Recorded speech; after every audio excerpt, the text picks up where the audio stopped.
This is your ultimate stop for everything sports. The Golden State Media Concepts Sports Podcast. Should I say more? From the NFL, MLB, the NBA to MMA, it's all in here. The Golden State Media Concepts Sports Podcast. Listen now.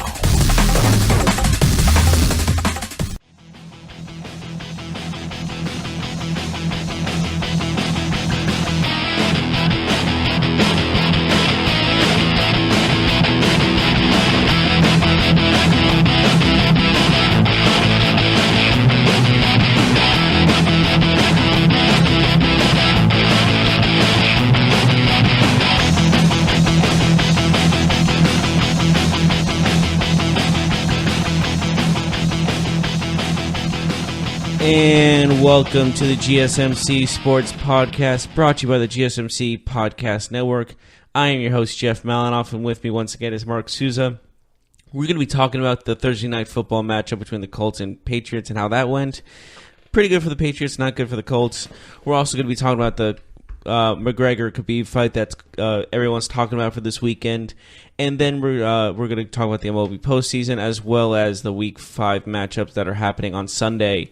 So we'll get right into the Thursday night football matchup. It looked like the Colts were close with the Patriots for I would say 2.5 quarters going into the third, and it all fell apart after that. The Patriots just kind of took over after that, and it was over after that. After Josh Gordon's touchdown, which made it 31-17, it basically was sealed after that. Yeah, absolutely. Colts, they started off slow. I think that was expected, being the road team on Thursday night. Patriots start off fast. But the Colts did a good job there of coming back in the game. They got within a touchdown before the Patriots ran away with the game late. But Tom Brady gets to 500 touchdown passes. The Patriots have now won again, so they are back on track, it seems like. Yeah, they are looking pretty good at the moment, but there were some plays that were concerning. That pass to Josh Gordon for the touchdown, great play by Gordon, but when you look at it, it looked like Tom Brady threw a duck a little bit. It was a little short to Gordon. I think it should have went to the corner end zone, I believe the play was, but Gordon did have to go in between two different defenders who were just looking at the ball. It was terrible defending by the Colts, and just Josh Gordon took advantage of that. I don't know if you would consider that a problem for Brady or not, but this Colts team looked terrible in the second half.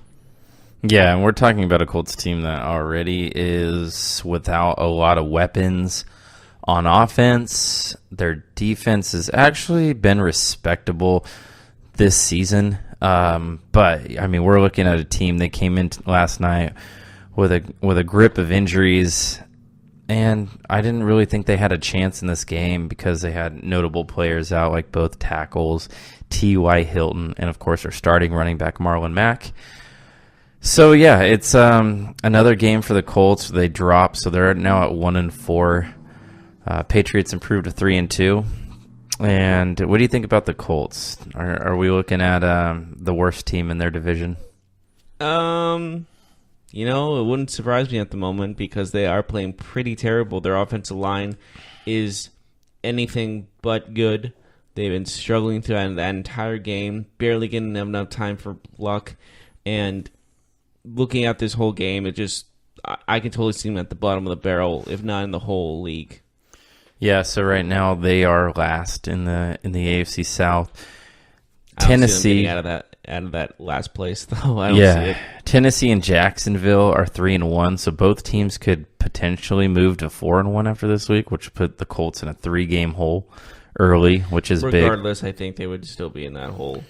And then in the Colts' last loss was against Houston, who might be the third best team in the division. So after 5 weeks for the Colts, it's looking like another disappointing season. It's looking like another season where Andrew Luck is going to just be hit early and often, and he'll be running for his life like it feels like he has been throughout most of his career when he wasn't already injured. Yeah. And Andrew Luck's trying to do his best with what he's got, but he doesn't, without like T.Y. Hilton and others, so he just doesn't have a team around him to make them better. Like, they're really bad. Yeah, I mean, you look at last night, Eric Ebron is his biggest weapon, and Eric Ebron, you know, he was a high draft pick, but he never really lived up to that billing with the Detroit Lions. He all of a sudden is the Colts' best receiver last night, or this season. You could even say this season, because T.Y. Hilton, he was out, but Chester Rogers and Ryan Grant are your starting wide receivers. That's just not going to get it done. I mean, you can get by with those type of players if you have a strong team around them, but the Colts are just deficient in too many areas. Yeah, the Colts are still in a very harsh rebuilding period, and I don't see them getting out of that for a while at least.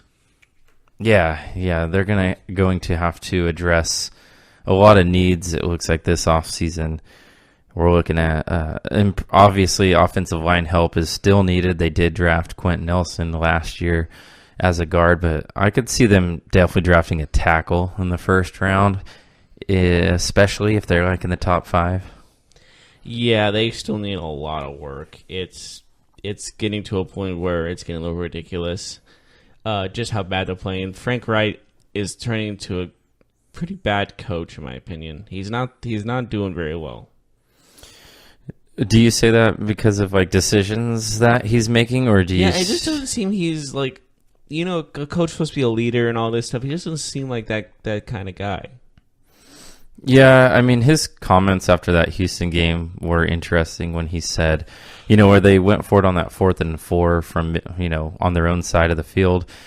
And his argument was, you know, I don't play for ties. Like, I don't know. That just, if I was a fan of theirs, if that was a coach. I don't think anyone in the NFL plays for ties. Yeah. I mean, you got to take what you can get in that situation. Exactly. Like, you don't play for a tie, but you don't also you don't make rash decisions that could cost your team, you know, because you don't want to tie. Like, yeah.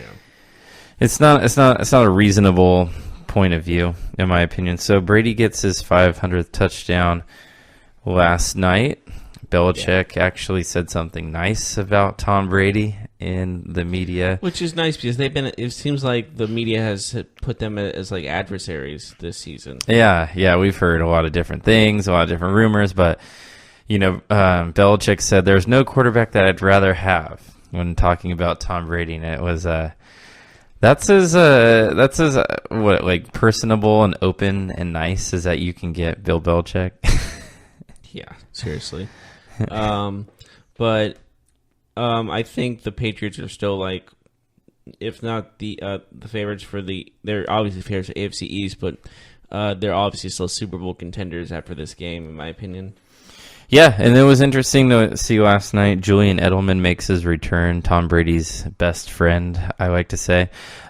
He makes his return after his suspension last night, and he comes out. They go to him early and often, especially in the first half. He had 9 targets headed his way, and he caught 7 of those balls for 57 yards. What'd you make of him and his addition to the offense?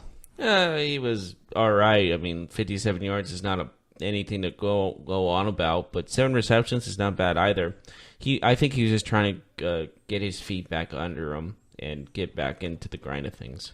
He also did have an impressive punt return in that game too, but no, it was you could tell that the Patriots are happy to have him back. You could tell that I think Tom Brady looked a little bit relaxed yesterday. It seemed like he was getting rid of the ball a little bit quicker than he had in previous games. It helps having that guy that's running 5 to 7 yards down the field that you know is going to run the right route, get free, and catch the passes that are headed his way.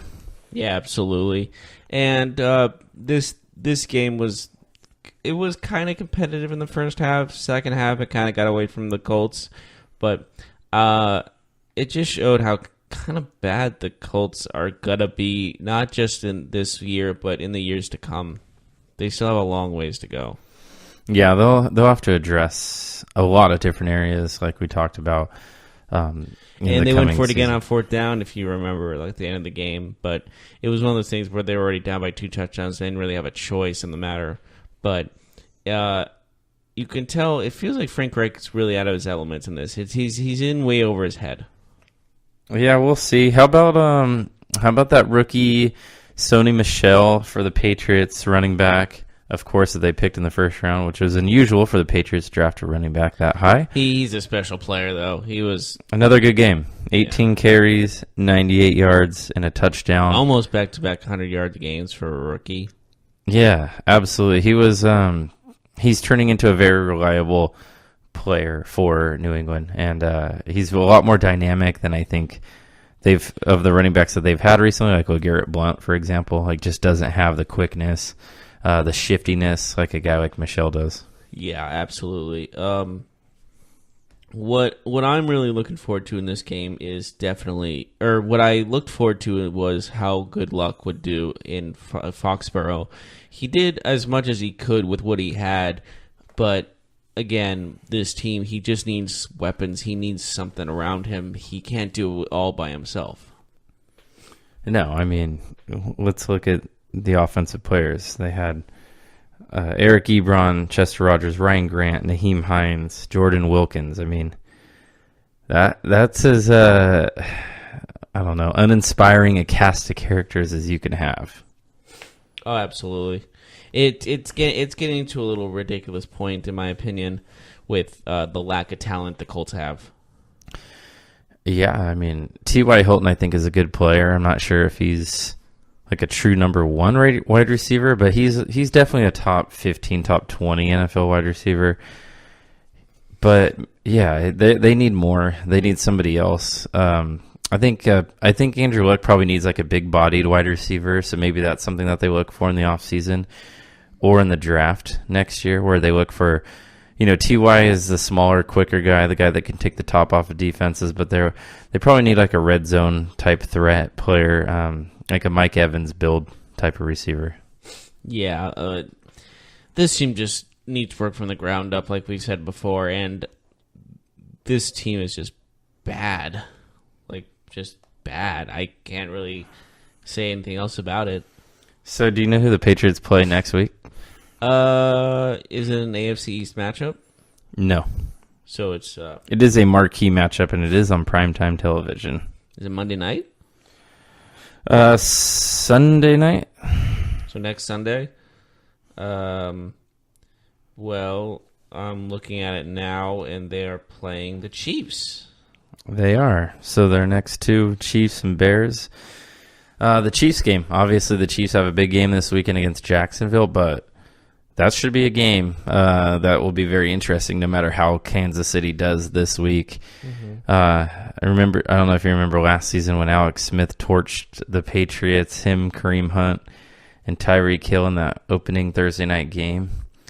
So I'm interested to see Mahomes and Brady. What about you? Definitely to see how Mahomes might tear apart that secondary that the Patriots are still lacking, in my opinion. But we'll see. This is still a toss-up. Both teams are playing very, very well right now. I think the Chiefs they have the most momentum out of both teams, but take another win from the Patriots and Tom Brady. This is going to be a close matchup for sure. Yeah, and we'll talk about that more as we head into next week. But, we talked about the Colts. Maybe not all is doom and gloom right now. I'm taking a look at their next three games, which I think are pivotal because they're 1-4. If they get to 4-4, they maybe have an outside chance of being a wild card team. But their schedule is pretty favorable. Here are the next three opponents: New York Jets, Buffalo Bills, Oakland Raiders. At least win about two of those. Yeah, they could. They could definitely. They could win all three, if we're being honest. But I'm saying they'll beat the Raiders and they'll beat the Bills. So they have the Jets on the road, and then they're home for the Bills and the Raiders before they play the Jaguars and the Titans. So they play those three games, and then they play the two top teams in the division. Okay, yeah, granted that. But they always struggle mid-season, though. Yeah. Well, we'll see under new coaching staff. We'll see, and with Andrew Luck back. Yeah, and I just don't see them. I see 4-12. Yeah, I think the next 3 games will tell you all you need to know. If they win 2 out of 3, maybe they have a respectable season. They win between 6 and 8 games, 6 and 9 games. But I mean, if they lose 2 out of 3, then you're looking at 4 or 5 wins probably. Yeah, I see them with like the 4th or 5th pick in the draft coming next season, going into next year's draft. But we're going to take a short break here. When we come back, we'll talk about McGregor versus Khabib, that big fight that's happening this weekend. And we'll go right on that when we get back to you. Are you looking for the very best NFL and college football podcast? Then check out the GSMC Football Podcast. Get the latest football news both on and off the field. From the NFL Draft to trades to the rumor mill to the NFL Combines. They got you covered. That's GSMCpodcast.com/football-podcast. Get updates on college rivalries, game day insights, and much, much more. It's football talk the way you want it. This show eats, sleeps, and breathes football. Don't forget to like them on Facebook and follow them on Twitter. Visit GSMCpodcast.com for more info.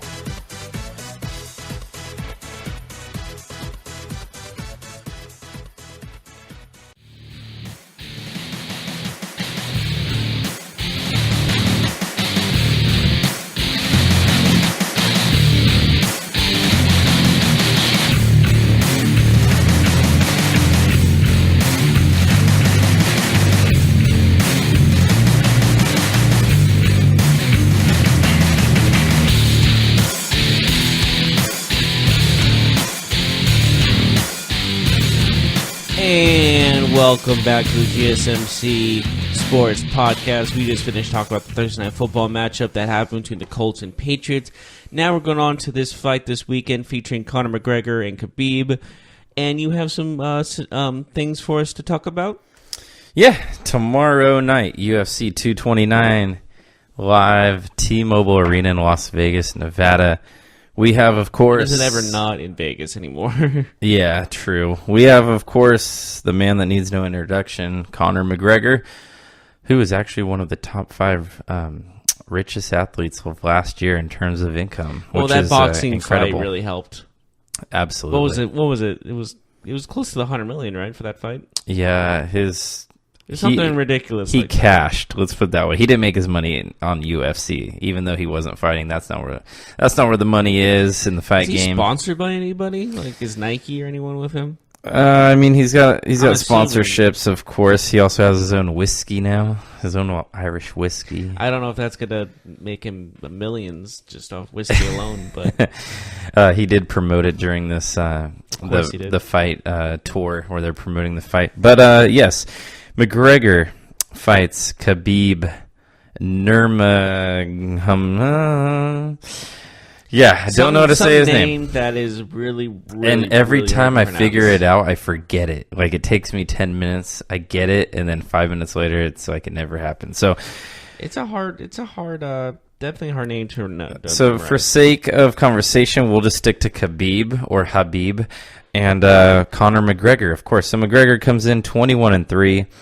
That's for the lightweight title tomorrow. Khabib is 26-0. 26-0 is impressive for sure. And I don't know, like they both have 21s in their MMA careers, and obviously they're both. I guess you can consider them both the world champion at this point, because one, McGregor vacated it basically to do his boxing matches with Mayweather. And do you still see him as the champion if he didn't relinquish those belts and he fought and he defended his belts? Maybe. You never know. If he had fought in the last, year and a half, 2 years, I mean, maybe who knows? He probably has 3 or 4 fights, and he probably loses. I mean, just by the sake of the fight game, anybody can win at any given time. He would face good competition. He probably would have already faced Khabib, actually. Pretty sure I was a junior in college last time he fought. Yeah, it's been a while. So the fight is on pace to break the record for pay-per-view buys as of today. So I do expect it to break the record. Conor has been selling the fight pretty hard. It appears that Khabib, I don't know if he's intimidated, but he definitely, when it comes to their interactions, he seems to be a little bit passive. And Conor, you know how Conor is. He's led the he led seems the like charge. a nice guy, not a guy that's rude or arrogant or anything. Just seems like a humble, quiet guy, don't you think? Who's that? I was thinking Khabib. McGregor. Oh, McGregor. You know, McGregor is a guy that a few years ago was on welfare and had nothing, and he's turned into the most lucrative UFC star that's ever been. So it's crazy. He's lived a crazy life. He's seen both ends of the spectrum, having nothing and having everything. Yeah, it's all about the American dream right there. Yeah. So, and you know, now he has a young child. You know, his life it's crazy. I bet when he looks back at his life, the last 5 or 6 years have been pretty incredible for him. But he comes in, hasn't fought in 2 years. Do you think that his conditioning or his UFC conditioning will be an issue? I'm assuming he's training hard in the gym, like getting ready for this fight. But I can see if the fight goes like full 5 rounds, I could see it playing a more of an advantage for Khabib than for McGregor. Khabib is a pretty is a fighter known to have stamina. Like, he is a guy that I think you kind of said it. Like, the longer the fight goes is probably an advantage for Khabib, just because I know that Conor is in incredible shape, and he is a guy who's known for training really hard, learning new things. He is a guy who's very humble in his approach to fights, where he comes off as cocky, as arrogant, but he is a very smart guy. He works very hard. He listens to his coaches. So he's very intelligent because he's using his on-screen arrogance to get make in the money head of the fight. and to make money, yeah. Well, no, like, look at the Jose Aldo fight. That Jose was not ready for that fight. When they were face to face, Jose Aldo was looking down. He wasn't even like looking face to like. I remember the entire like 30 seconds of that fight. Like, well, no, as soon as I saw Jose Aldo not even look at McGregor during like their face to face, I knew that fight was over. He was looking down. Like, he wasn't ready. He was like, he was scared. He was mentally drained. He was mentally taken out of that fight days before that fight even took place. I would say a year before that fight. Yeah, it was crazy. So McGregor comes in. He hasn't fought in 2 years. He did boxing, of course, but he did lose to an old man in Mayweather. Would you say, though, that, let's say even if his workout regimen was harder than it has been prior, do you still think that, like, you can't, like, mimic like an actual, like, what's the Mike Tyson quote? Like, everybody has a plan until they get punched in the mouth. Like, that's like the quote. So, like, I think it's punch in the face. Punch in the face. Right. Yeah. Regardless, when you're out and you're conditioning, is it the same though as fighting experience? Like, fighting a couple times during the last year, you're actually in the octagon. I don't know. You've never been in a fight in an octagon before? Well, I've done like MMA stuff back in like high school, but you were an MMA guy in high school, huh? What high school is that? No, not fully, but I just did some like Brazilian jiu-jitsu, some stuff. There was some stuff back in my hometown. Jeff, the Brazilian jiu-jitsu guy over here. For a very short period of time, I just it was mainly for like self-defense. It was like for that street fighting type cases. Jiu-jitsu. Yeah, it's a very smart thing to do, just so you know how to defend yourself and make sure you're It's very good skills to learn. Yeah, for sure. Especially if you're in a fight out like in the street and someone's trying to hurt you. We've seen jiu-jitsu in MMA just be that go-to philosophy, right? Like, which is smart. Every fighter has like some sort of jiu-jitsu training, even if that's not their forte. Right. It's just a smart thing to know, to learn. But anyways, as I was saying, yeah, you can do all the training you want. I think as soon as that one punch, you get that one good shot in the jaw, you're going into maybe that defense mode, that self-defense mode. Yeah, and you bring up kind of my next point here. So before we break this down, Khabib is minus 165, so he's the favorite, pretty solid favorite. I can see that because it's been a while for McGregor and Khabib's undefeated. So Conor's plus 155. I think that's fair. I think there's good money there. 155. You're getting McGregor as an underdog, like that in itself. I think it's more the lines of how long it's been since he's been in the octagon. Sure, absolutely. And Khabib is undefeated. He's 26-0, and Khabib's momentum is at an all-time high. Yeah, what 26-0? You said 26-0. I that's not a lot of guys can say that. So here's an interesting aspect of the fight. So Khabib, he's a guy that wants to grapple, he wants to wrestle. Conor wants to stand up and throw punches. Mm-hmm. Now, McGregor has a 74-inch reach, which is a +4. That's a 4-inch advantage over Khabib. Mm-hmm. I feel that's critical because when Khabib is shooting for those takedowns, McGregor will have the reach. He's able to sit back and use his left hand. Do you think that's a big aspect in this fight, the reach advantage for Conor? If this fight stays on their feet and stays fighting, I definitely think so. But if it goes to the ground, that reach means nothing. Absolutely. I mean, that's where the big advantage will go to Khabib. Want to go to the ground almost immediately. Khabib's going to go for a takedown the first chance he gets. Big advantage for McGregor will be standing up, throwing punches. Big advantage for Khabib is on the ground, submission attempts, wearing down Conor. I do think Khabib might have a little bit more physical strength. Conor has more punching power, but I think that Khabib overall can wear Conor out by the ground game. Would you agree with that? Oh, absolutely. It's good. It's ground versus standing up. That's what the fight is basically to be. If it's standing up, I'll give it to McGregor. If it's on the ground, if Khabib keeps it on the ground and keeps with those takedowns, it's all him. Yeah, so in the 26 wins for Khabib, he has 8 by knockout, 8 by submission, and 10 by decision.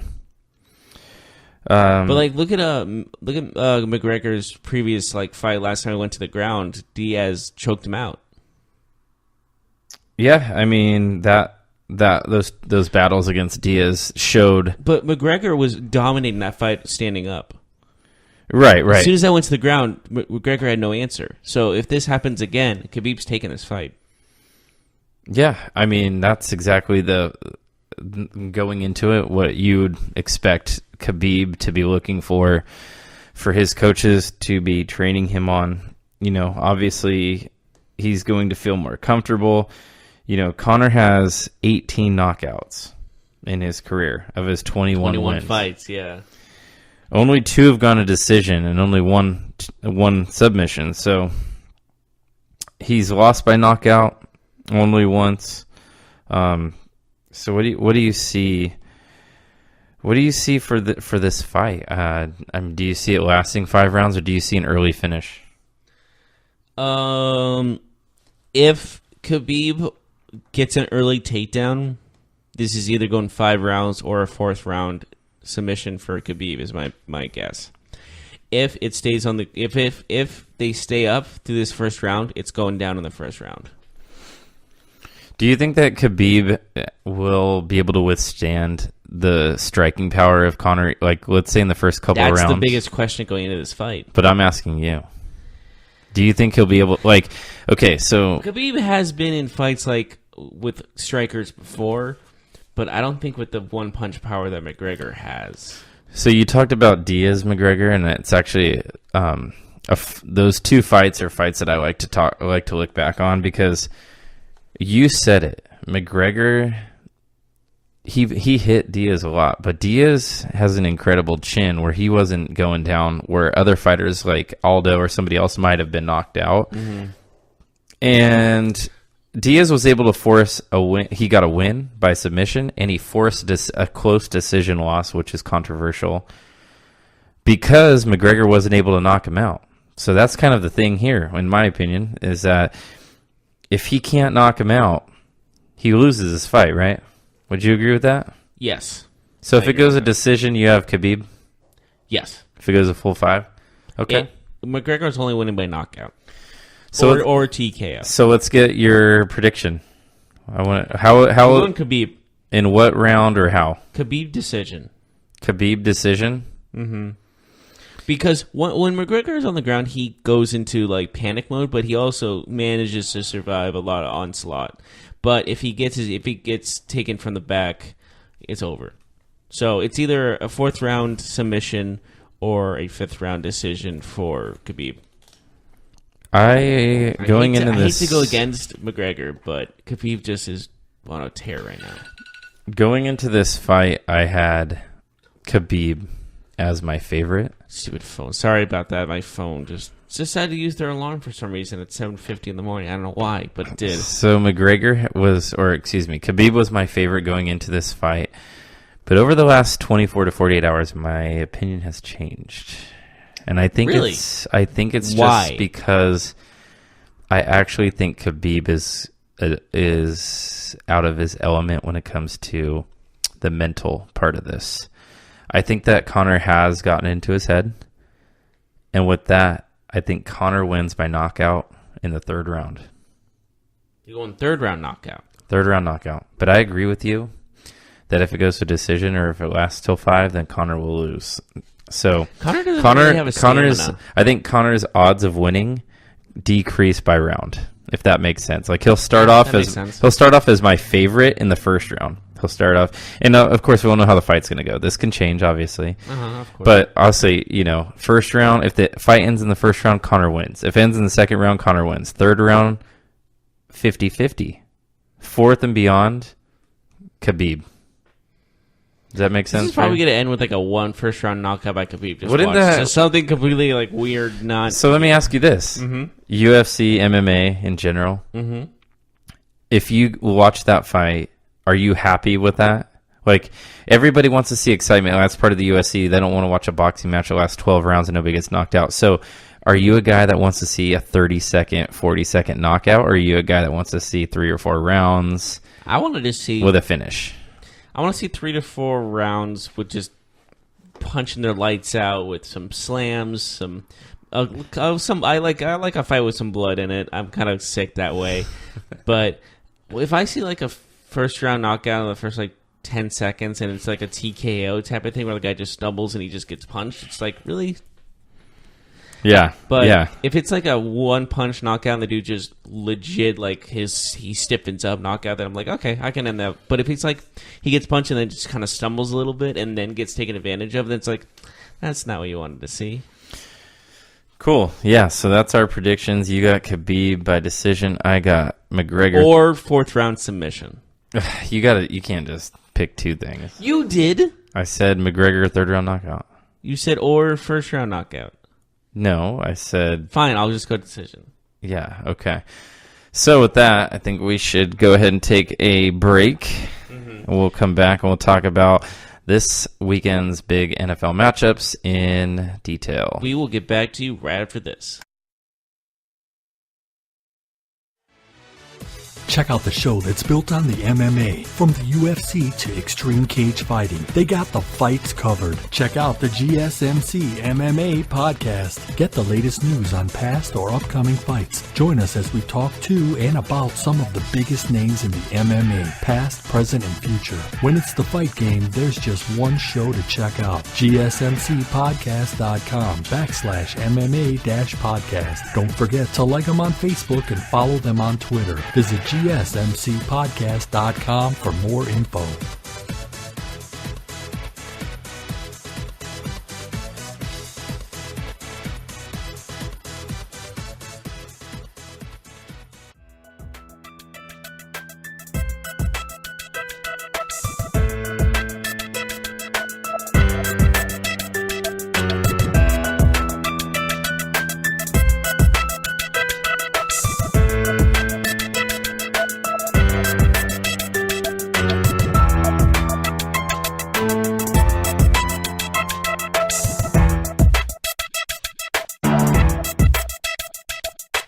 And welcome back once again to the GSMC Sports Podcast. We've talked about that Thursday Night Football matchup between the Colts and Patriots that happened last night. We've talked about the McGregor-Khabib fight that's happening this weekend. And now we're going to be talking about Week 5 matchups on Sunday. Who are we going to talk about first, Mark? Oh, let's go ahead and get this game out of the way. Cardinals and 49ers. Niners are a 3.5 favorite. They're at home. They play Arizona, who's winless, the only winless team in the NFL. Josh Rosen starting again, of course. The Niners, we already know about their slew of injuries and key positions. Slew is an understatement. Yeah, so the Niners played the Chargers pretty tough last week. They also played the Chiefs rather tough, even though they were getting blown out early in that game. They haven't really had a blown-out game. It's just they don't get it. They don't finish. So they're at home against a rookie quarterback. What do you see this score The Cardinals team, their secondary is pretty good, but that's their only main weapon. Their offense has been struggling. Their defensive line is not the best. I have the Niners on this one just because of how poorly the Cardinals have played. Throw out a score for me. I'm going to go 28-20. 28-20? Yeah, I also have the Niners in this game. It's not a game that many people will watch unless you live on the West Coast, more than likely. Because that's the only game they'll be on. There's McGregor, Khabib this weekend, but then there's Beathard Rosen. You watching that one? Beathard Rosen. Yeah, that doesn't sound like doesn't get you going. All right, so I'm gonna say the Niners win. In a similar game, I'm gonna go ahead and say 24-17. Okay, so you have a 7-point margin of victory. Yeah, I think the Niners will win, but I don't know. This game could go a lot of different ways. So Tennessee, they will be traveling to Buffalo. Tennessee 3-1, Buffalo 1-3. Josh Allen starting again for the Buffalo Bills. Mariota, healthy. He'll be starting for the Tennessee Titans. What do you think about this game? Titans coming off 2 big wins. They beat Jacksonville, Philadelphia. In Buffalo, they had that impressive win against the Vikings, but then they just got shut out against the Packers. Going Tennessee on this one. All right. What do you think the score might be? The Bills are so inconsistent, it almost hurts. So. Tennessee's a 5.5-point favorite. That seems a bit of a stretch. Give me a score. Predict the score. Well, give me a second. I'm going to go with low scoring. Let's go 7-13. So 13-7, okay. Yeah, I see something like a 20-10 type game. Tennessee. So we both agree there. Yeah. Miami and Cincinnati. This is a matchup of 2 3-1 teams. If I would have told you that before the season, I don't think you would have believed me. I would have been like, why did you make it? Why did you put them having a tie? What's wrong with you? If I said, Jeff, in week 5, the Miami Dolphins will travel to Cincinnati to face those upstart Bengals, with both teams being 3-1, what would you say? I'd be like, what drugs are you on, sir? So both teams been playing well. Bengals had that really, really awesome win against the Falcons. Dolphins were humbled last week against the Patriots. I think a lot of people saw that coming. Yeah. So how do you see this game going? Well, maybe not see it coming, but it was almost inevitable of them getting destroyed like that. So what do you see here? I got the Dolphins bouncing back. Miami Dolphins for Jeff. Give me the score, my friend. I'm shocked about that. Give me the score. Give me 17-14. Ooh. Last second field goal. 17-14 Miami. I am going to say the Cincinnati Bengals are going to win this game 24-20. Okay, you're about to say that's 24-17 again. I'm like, you got to come up with different scores. But I have Cincinnati winning. So this is the first one that we've differed on. We will go ahead and see what the next game holds. We have the Baltimore Ravens 3-1. A surprise team, in my opinion. They're going to go play Cleveland down in Ohio. So, Cleveland Browns at home. I cannot believe I'm about to say this, but I have Cleveland winning. Oh. Go ahead, give me the score. 31-24. Baker Mayfield against that defense, huh? You like it? He did score 42 points last week. Against what defense? Granted, but he's been playing very well. I'm saying 31-24. 31-24. Jeff going out on a limb. He is all in on the Cleveland Browns train. No, not yet. I'm just saying the Ravens are maybe a little overhyped. That might be so, but I think they take care of business this week. I got Baltimore at a score of 27-17. The Ravens go on the road and get it done. So that's 2 now that we have different teams. What did you say the score was going to be? 27-17. Oh, so a 10-point margin. Yes, sir. Yeah. I think that's the first 2-score margin that we have guessed so far. You ready for this game? I think this is a tasty NFC North affair. You ready for it? Tasty NFC North. Green Bay Packers will travel to Michigan to face the Detroit Lions. Matt Stafford and the Lions. They come in 1-3. The Packers sit at 2-1-1. Who do you like here? Tie. No, I'm kidding. I'm going to go Packers. Detroit is actually a favorite by 1 point, so a lot of people think that this game will be Still tight. going Packers. All right, Green Bay. Give me a score. Give me 19-17. Ooh, that's an ugly football game. Exactly. Might be a little bit shocking, but I'm gonna go Detroit because Are you trying to be the opposite of me? No, they are inconsistent. That's an understatement. They are at home though, and I like Stafford against this Green Bay defense. I see a rather high-scoring game. 31-27, Detroit. All right. 31-20. You see a high-scoring game in this. 31-27, I do. Okay. Jacksonville Jaguars and the Kansas City Chiefs. It might be the best game that we have on Sunday. We have the 3-1 Jacksonville Jaguars. They're going to head on over to Kansas City. They'll head out west and face the Chiefs, who are the number one scoring defense goes and takes on the number one scoring offense. What do you think? Let's go defense. You got Jacksonville Yes, I do. in an upset. I wouldn't call it an upset. Well, I mean, Kansas City is a 3-point favorite, but it is a good game. So, what do you think the score will be? 21-24, Jacksonville. Jacksonville. Interesting. Are we picking two obvious scores here? Should we just go like 23-28, 23-26? I got Kansas City in this game, so we differ again. Well, good. I don't want to be agreeing with you to begin with. But I do think it's going to be a tight game. Give me 30-27. I do see that there will be points scored in this game. 30-27. Do you see a last-second field goal, or do you just see or a missed field So goal?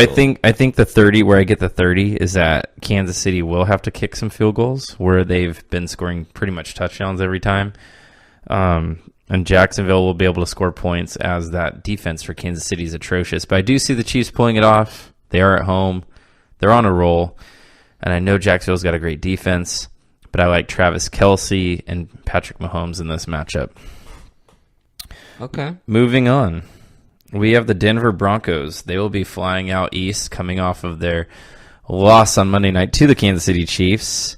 They're sitting at 2-2. They're going to New York, and they're going to play the Jets. I got the Jets. You have the New York Jets. You have Sam Darnold.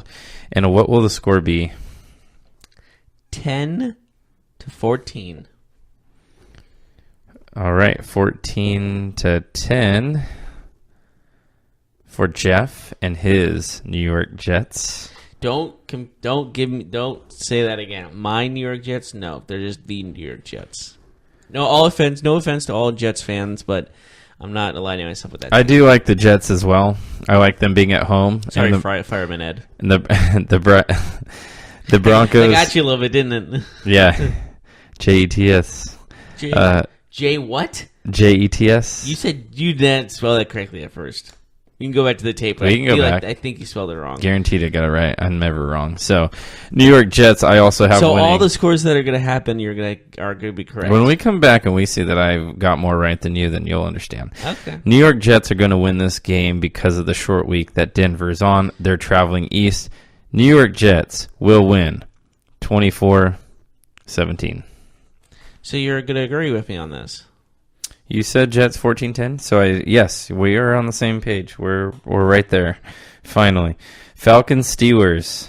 This is also a very exciting game. I think there'll be a lot of points scored in this game. Not much defense. No, both defenses are average. Pittsburgh's at home. I'll let you go first this time. Okay. I will take the Steelers. Really? Yeah. I'm going to go Falcons. All right. I'm going to take the Steelers. What's your score? Yeah, what's your score? 34-31. I'm going to go Falcons 28-42. All right. So next time, you got to give me the score of the... Wait, what did you say the score was? 42-28. You got to give me the highest score first. None of this 24-42 crap.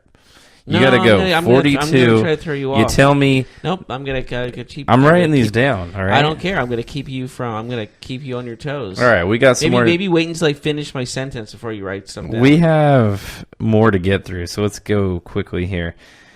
Carolina, they're at home. They face the New York Giants. Going Carolina. What about you? Yeah, I'm not taking the Giants on the road. Carolina, yes. Go ahead. Give me your score. I'm going to say 24-0. 24-0. Yeah, I'm saying shutout. Predicting shutouts with Jeff. Carolina, I also think will win. Do you see the Giants scoring? Yeah. Give me 26-17. Okay. I had to guess one, like, big blowout, because usually that's how this stuff works. Next game, out west.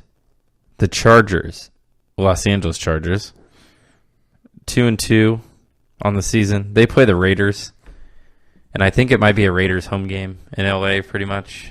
That's how it was last week with the Niners. Yeah, and the Chargers. Yeah. So the Chargers are 2-2. The Raiders are 1-3. Chargers are 5.5 favorite. What do you think? What do you see here, or should I go first? Okay, I'll let you go first.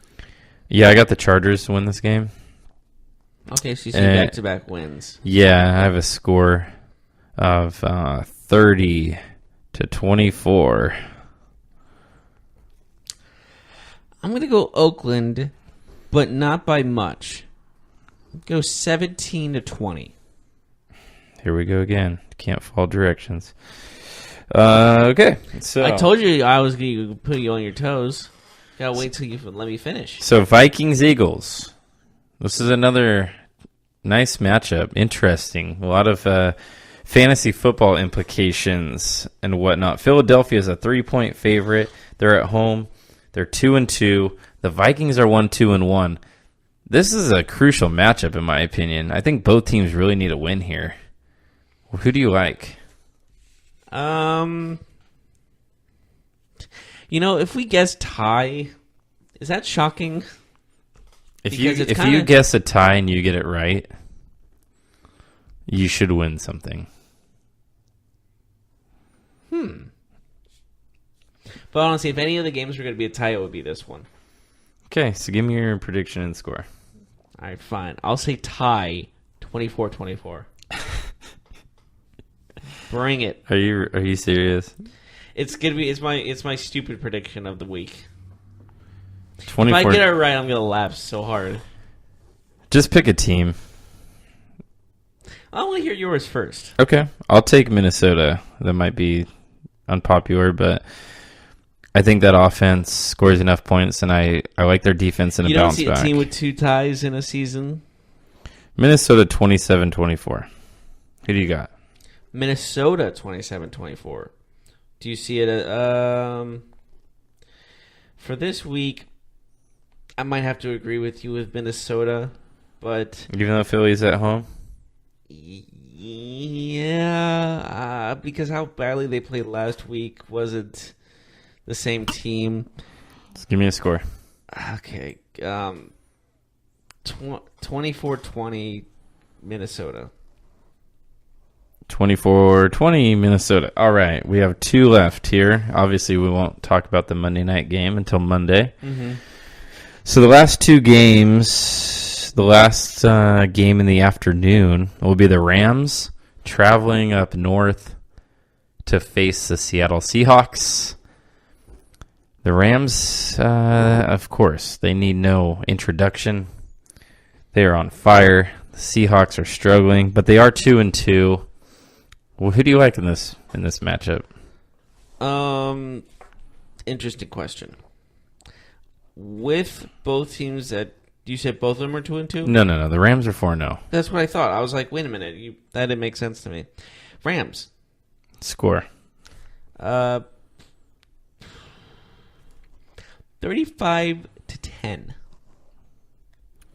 35-10. I have the Rams as well, and I'm going to say 38-17.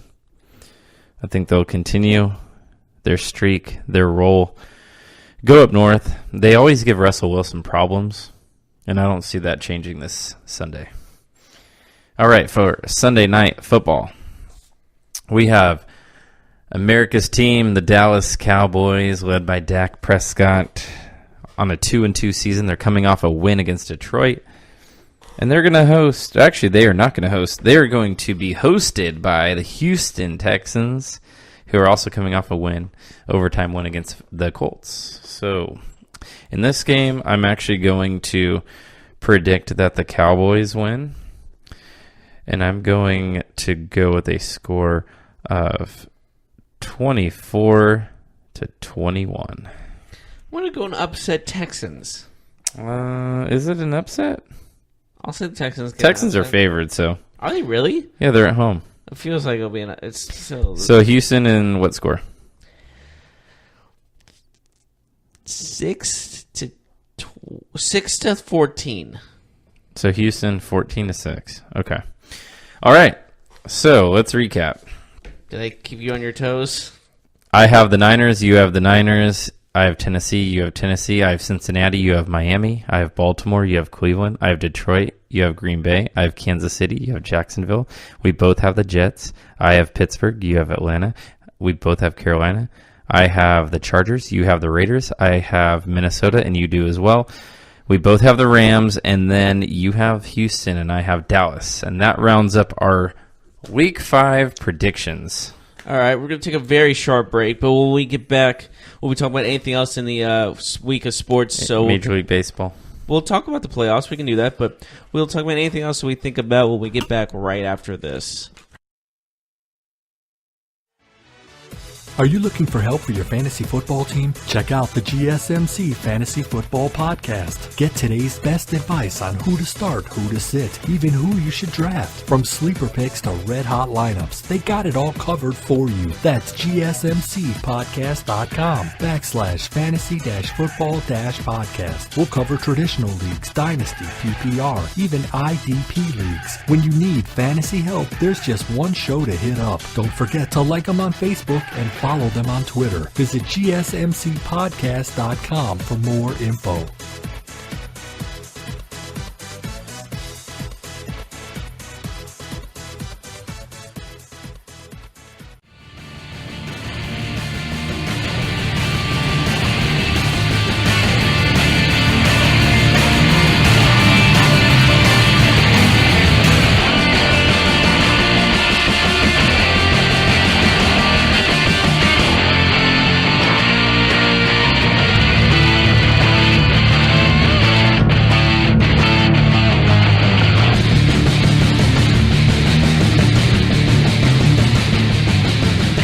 And welcome back to the GSMC Sports Podcast. We've talked about that Thursday night football matchup between the Colts and the Patriots. We've talked about the Conor McGregor Khabib fight coming this Saturday, as well as all matchups in Week 5 of this season in the NFL.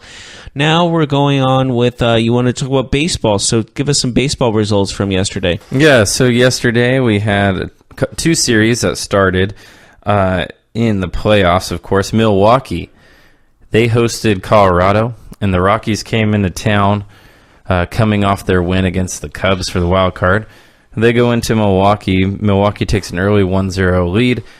They actually go up 2-0, and then Colorado gets 2 runs to send this game into extra innings, where the Brewers win. They get a run in the 10th inning. They are victorious 3-2, and they go up in the series 1-0.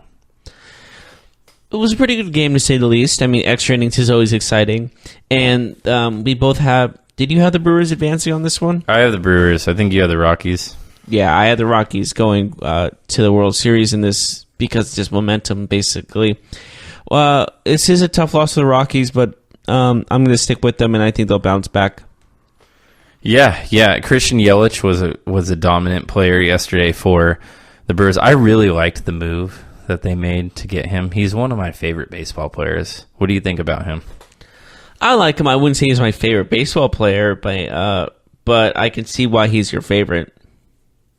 He's just a solid player that consistently good and just, he's like an all-around player, you know. Yeah, he plays exactly. Defense, he runs, he hits with power, he hits with average. Like he's just like he gets hurt, which is unfortunate. He spends a lot of time on the deal, but he's a solid. He's like a solid contributor. He's like a throwback to me, like a throwback baseball player. How do you mean? Just because he takes pride in doing everything well. He runs bases hard. He doesn't take plays off like some baseball players. Like even if he gets like a single or something like that, he's turning the corner aggressively around first. I just think that he's a guy you can tell that really loves the game. Does that make sense? Yeah, I can see that. I totally get what you're saying. So that game 2 is actually this afternoon. Quick turnaround. We have Anderson pitching for the Rockies and Jules Chassin pitching for the Brewers. Is this a must-win game for the Rockies? Momentum-wise, yes, but again, other team. It's going down 2-0 is pretty rough to say the least, but it's happened before where a team comes back from a 2-0 deficit. Yeah, absolutely. I think the Rockies are going to win today. I think they'll even up the series, and then they'll head into a game 3 at 1-1. Is that what you see, or do you see I see it going 4, so... So you see the Rockies winning the next 3 games? Yes. Okay. All right. So it took me a second. I'm like, wait a minute. Yes. So let's take a look at the other National League series that started yesterday. You have your National League defending champions, the Los Angeles Dodgers. They faced off against the upstart Atlanta Braves. And I know we talked about this series a lot going in. I think did we both pick the Dodgers, or did you pick the Braves? I picked the Braves. Yeah, I just liked the Dodgers' experience. They get game 1. It wasn't close. 6-0. They get up early. They were up 4-0 after 2 innings. The Braves really didn't do anything. Obviously, they didn't score a run. So maybe their inexperience showed up in game 1, or just maybe it was just a bad game for them. But it could be either one. Are you worried, though, after a 6-0 loss in game 1 about the Braves? From a fan of the team, yes, but... as a player, I think I'm more motivated than ever to get back into it. Yeah, okay. So you said the Braves would win. Is today a must-win also for the Atlanta Braves, or do you think that they can overcome a 2-0 deficit and win this series if it got to that point? I don't think they can survive a 2-0 deficit. Sanchez is pitching for the Braves. You know who's pitching for the Dodgers today? Who? Kershaw. No. Is this series over? Kershaw has not proven much in the postseason. Is this series over? No. Are you still confident? I never said I was confident about the Braves but I'm saying Clayton Kershaw has not proved anything in the postseason to me. But if you could, would you switch your prediction now? No. Okay. So how about we talk about the American League? The American League starts today. Both series, Indians and Astros. They're actually about to start here. They're the first game on this full slate of games today. We have Kluber and Verlander scoring off. That's a really good matchup. What do you think? Honestly, I thought Verlander should have retired after the end of last season. Just winning the World Series should have been enough. How's his 2.52 ERA? Pretty darn good, all things considered. And I think he's motivated for a back-to-back World Series title, and I think he's going to get the win in this. Yeah, and that game will be in Houston. Yeah, I like Houston in this series. I think you said you like the Indians in this series. This is a good game, though. This is an exciting game. It will be overlooked by the next game that we're talking about, but These are two really good pitchers, two really good baseball teams. I'm actually excited to see how this one plays out. Yeah, definitely. Me too. It's gonna be a tight series. That's in my opinion. That's for sure. All right. So can we talk about the game that I think most baseball fans, if it's not their most favorite game of today, but it will be their second favorite game. You mean the one we've talked about a whole segment before? The Yankees will face the Red Sox. So all the talk, all the hype, it will actually begin later on today in Fenway Park. The Boston Red Sox will start their postseason run. What do you think? Happ is pitching for the Yankees. Chris Sale. Sale's taking this. I don't know. Really? Sale's been a little shaky. He just had some recent comments where he said he's not sure like what his arm has, but he's going to give it everything he's got, which is not something you really want to hear. I think he's bluffing. You think he's bluffing, huh? Why would you say that? I think the Red Sox win this series, but I think they lose game one. But I like runs to be scored in this game. Do you see it as more of a high-scoring game or a pitcher's duel? I'll see like a 3-4 type matchup. So okay, not too high. So kind of, I would say that's middle. Pitcher's duel. Would you say that? Would you call that? I would call it in the middle. 7 total runs is pretty low, I would say. Yeah, but it's about average. You're right, but I'll say in the middle. But for these lineups, it's low. I definitely. When you got all those guys, I mean, is there a player in the series that can't hit a home run? I mean. And if there was in the National League than the pitchers. I think that green monster in left field might get worn out this series. What do you think? Means people are going to hit it until it collapses. I can see Judge or Stanton putting a hole into it, just launching one. That would bring the Red Sox fans to a frenzy, wanting them there to be suspended or something. You know what's crazy is that the next time that we reconvene on Monday, a couple of these series are going to be over. I mean, not technically, right? But there will be some 2-0s. Yeah. There'll be some 2-0s. Possibly. More than likely, at least one. Yeah. So yeah, we got a full slate of MLB. That will take care of the outlook for today's playoff. Do you have anything that you want to talk about? No, I think that should do it for today's podcast. Please join us Monday when we see how our predictions went. But until then, we will see you next time.